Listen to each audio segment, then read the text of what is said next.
എത്രയോ നാളുകൾക്ക് മുൻപ് സ്മാർട്ട് ഫോണിലേക്ക് മാറിയ ആളുകളാണ് നമ്മൾ.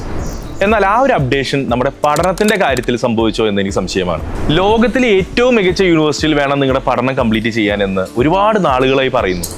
എന്താണ് അതിന് കാരണം? എന്താണ് അതിന്റെ അടിസ്ഥാനം എന്ന് പറയുന്നത്? മറ്റൊന്നുമല്ല, നല്ല യൂണിവേഴ്സിറ്റിയിൽ, ഗ്ലോബൽ റാങ്കുള്ള യൂണിവേഴ്സിറ്റികളിൽ റിസർച്ച് വർക്കുകൾ ധാരാളം നടക്കും. അത് ഇൻഡസ്ട്രി ഫണ്ടിംഗ് ഉള്ള റിസർച്ച് വർക്കുകൾ നടത്തും. സ്വാഭാവികമായിട്ടും ആ യൂണിവേഴ്സിറ്റി ഡെവലപ്പ് ചെയ്യുന്ന സിലബസ് അപ്ഡേറ്റഡ് ആയിരിക്കും. അവിടെ കിട്ടുന്ന പഠനം എന്ന് പറയുന്ന കുട്ടികൾക്ക് വളരെ പ്രാക്ടിക്കൽ ഓറിയന്റഡ് ആയിരിക്കും. ഇത് തന്നെയാണ് അവരുടെ സ്കിൽ സെറ്റ് എൻഹാൻസ്മെന്റ് അവരെ ഹെൽപ്പ് ചെയ്യുന്നതും ജോലി കണ്ടെത്താനായിട്ട് കൂടുതൽ ബെനിഫിഷ്യൽ ആവും എന്ന് പറയുന്നതിന് കാരണം.